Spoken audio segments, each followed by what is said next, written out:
Hello, my name is Dr. Chris Brown, founding dean of the College of Humanities and Social Sciences.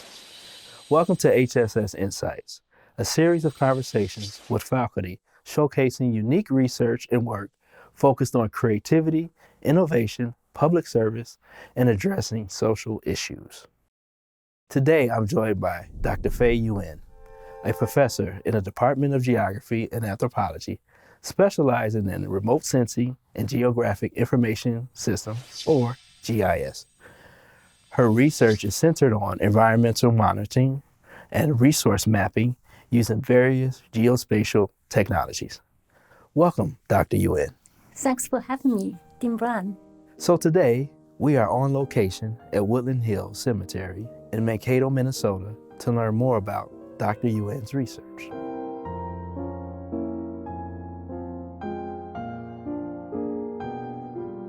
Dr. Yuan, why are we at a cemetery? Why?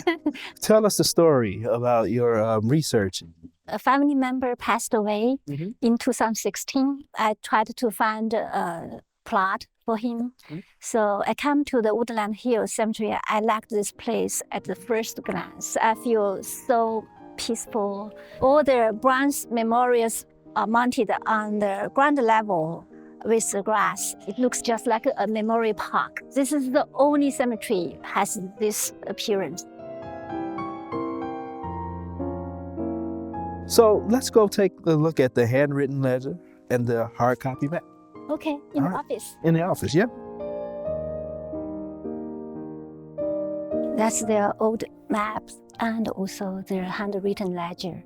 This is how I get this idea for this project. Michael brought this map and the book and trying to find the vacant spot. And then I told Michael, I said, I have an idea, not only purchasing this plot for my family member, I also wanted to help you to convert your hard copy data to digital database. The reason they didn't do this in the past is because the lack of technology and also lack of funding. This is like a local family-based cemetery. So I told him maybe we can find some students for you and who wants to apply what they learned in real project.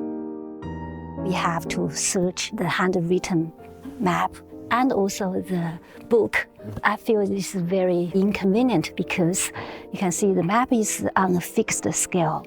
You cannot zoom in, zoom out. It's hard to be damaged. You see the water. And the book, you have to search through a thick book. And also he has to manually write down everything. I thought this will be a perfect project because GIS can help convert the hard copy map to digital map, and then you can have a flexible scale. You can zoom in, zoom out in computers.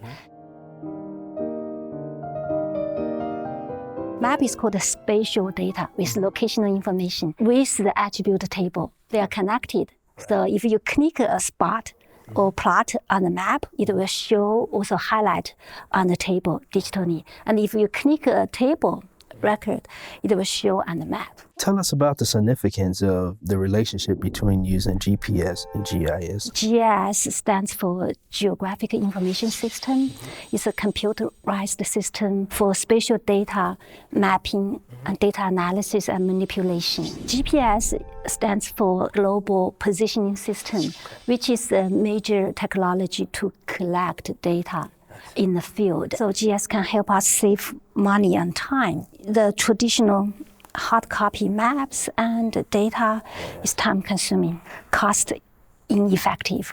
So if you can have all this transformed to GIS system, it's very easy to maintain and update, and also to produce any scale of map, and also to query any type of data. It can help us provide a standardized database, because if you use the handwritten, sometimes you're missing some of the information. You see the pencil fading away. They will not have this problem in GIS systems. And you can do also further data analysis and also together with the internet, it's easy for people to make the web-based applications based on this data.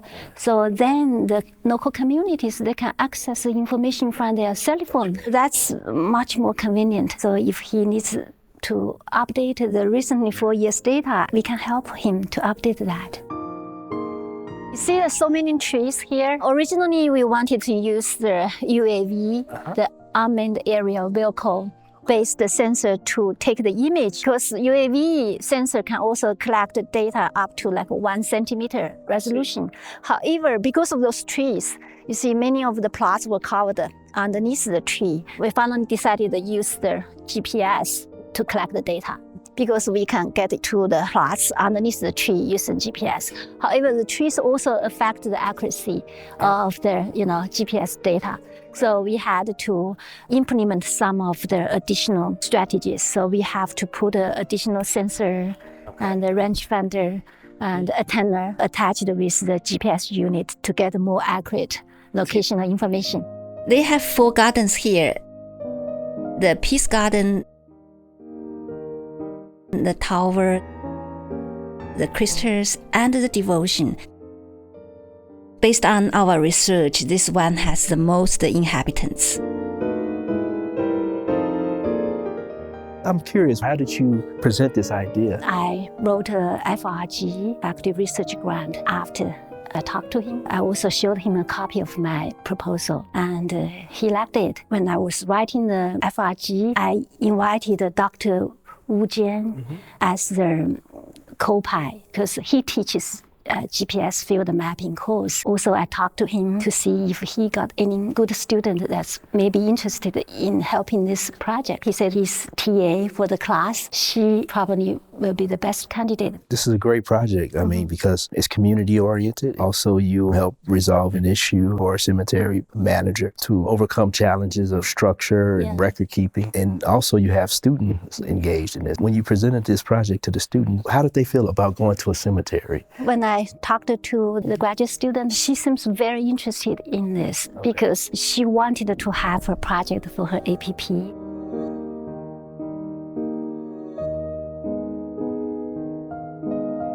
I also brought her here. She liked the woodland hills environment. She even brought a couple of undergraduate students to help her to collect the GPS data. At the same time, also, trying to input those attribute table into Excel tables. They finished most of the data collection for GPS in 2017, and also the data conversion.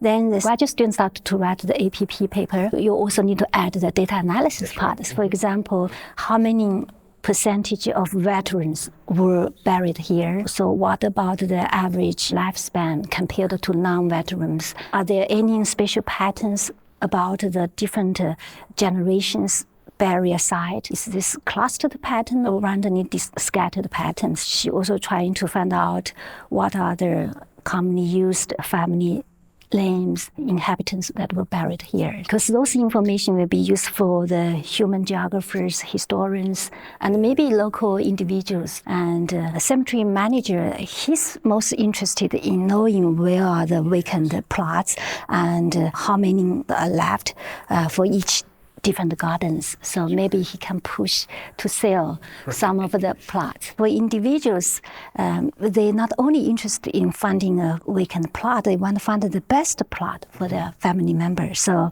they will try to see not only the vacant plot, they want to see who are buried there. We finished the project in the summer of 2018. We put all the data, digital maps, and the database. Not only he can use this to manage his cemetery, individuals can also use it because they can use this to query the plot easily. When you think about a project like this, why is it important to society, but also you personally? Because the family member buried here, it really means a lot to me. I wanted to know more about the cemetery. Who are those inhabitants? Why they are buried here? From what generations they were from? Most of my research projects in the past are focused on natural resources like water, land and forest, those kind of natural resources. This is basically the first cultural resources project I did. So this is also kind of exciting for me because GIS has been used a lot in natural resources mapping, but not that many projects can be found in the cultural resources part. I think especially for local projects, because lack of funding, that's the major reason. So for national level, so NPS, National Park Service, they do a lot of cultural resource using resource mapping management using GIS. For example, they have already converted Arlington, National Cemetery 10 years ago, to digital, but their major focus is just data conversion part. As the pioneer project, I can help more, local cemetery to convert their data to digital. Also try to see if we can do some further genealogy and cultural geography analysis. This is a very important project. As a researcher myself, I know that the best research is the research that's personal, spontaneous. And this is a wonderful project, and it has so many wonderful layers to it. It benefits the community, it benefits students' research, and it actually benefits your discipline.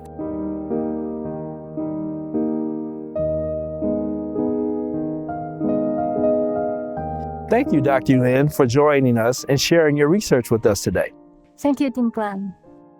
If you're interested in learning more about Dr. Yuan and her work with resource mapping and geospatial technologies, visit hss.mnsu.edu/geography. For more information on our faculty research series and to view more episodes, visit hss.mnsu.edu/insights. Thank you.